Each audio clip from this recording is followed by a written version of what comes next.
घुटने का घिसाव या ऑस्टियोआर्थराइटिस से तो आप सब लोग परिचित हैं ही। ये वीडियो जो है एक इन्फॉर्मेटिव वीडियो है उन लोगों के लिए जो दुविधा में हैं घुटने के घिसाव के इलाज को लेकर। क्या सिर्फ घुटना प्रत्यारोपण या सर्जरी ही इसका एकमात्र इलाज है, या हमें किस स्टेज पे घुटने के घिसाव की किस स्टेज पे हमें किस ट्रीटमेंट मोडालिटी को कंसिडर करना चाहिए। हम आज एक स्पेसिफिक सर्जिकल टेक्निक के बारे में भी बात करेंगे जिससे जो यंग एज के पेशेंट हैं वो पूर्ण घुटना प्रत्यारोपण सर्जरी से बच सकते हैं। क्या है वो सर्जरी, क्या है और ट्रीटमेंट मोडालिटीज, आइए जानते हैं विस्तार से। मैं हूं डॉक्टर बादल गिरधर। तो घुटने के घिसाव को ब्रॉडली 3 स्टेजेस में हम क्लासिफाई करते हैं, mild, moderate and severe. Mild मतलब जो एक बेसिकली हल्का फुल्का घिसाव है, मॉडरेट यानी जो घिसाव है वो हल्के फुल्के से ज्यादा, पर अभी इतना ज्यादा घिसाव नहीं हुआ है कि हम बेसिकली सर्जरी की बातें करने लग जाएं। इस स्टेज में भी घुटने का ध्यान रखना, अपने डॉक्टर से परामर्श लेना जरूरी होता है। और severe as the name implies basically severe is बहुत खराब घुटना।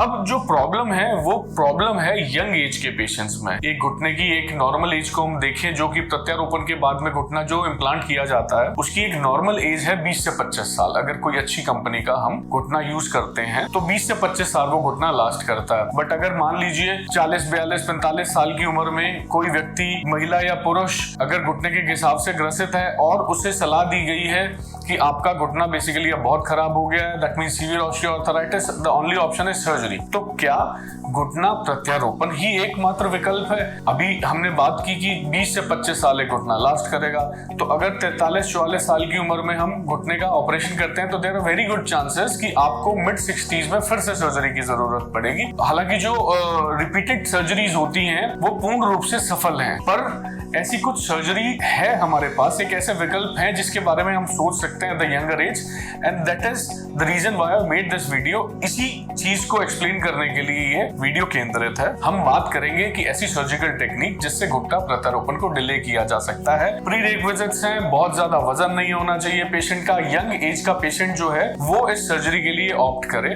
ताकि घुटना प्रत्यारोपण को डिले किया जा सके। Idea is to delay the surgery, the definitive surgery that is knee replacement, ताकि अगर हम 50-55 के आसपास ये सर्जरी परफॉर्म करें तो आपको दोबारा जिंदगी में सर्जरी की जरूरत ना पड़े। तो हम बात करते हैं हाई टिबियल ऑस्टियोटमी या एसटीओ जिसे हम कहते हैं in the shorter form. High tibial osteotomy एक ऐसा सर्जिकल प्रोसीजर है जिसमें हम एक फ्रैक्चर, सर्जिकल फ्रैक्चर क्रिएट करते हैं just to improve the anatomy of the knee joint. Axis जो है वो हम बेसिकली उस नी का बदल के मरीज को पेन से राहत दिलवाते हैं। तो इसको अजय का मॉडल की सहायता से समझने की कोशिश करते हैं। This is our knee joint, this is the thigh bone and this is the leg bone. So the thigh bone is called femur, leg bone is called tibia and this is fibula. ये outer compartment है knee का, outer aspect of the knee joint. This is the inner aspect of the knee joint.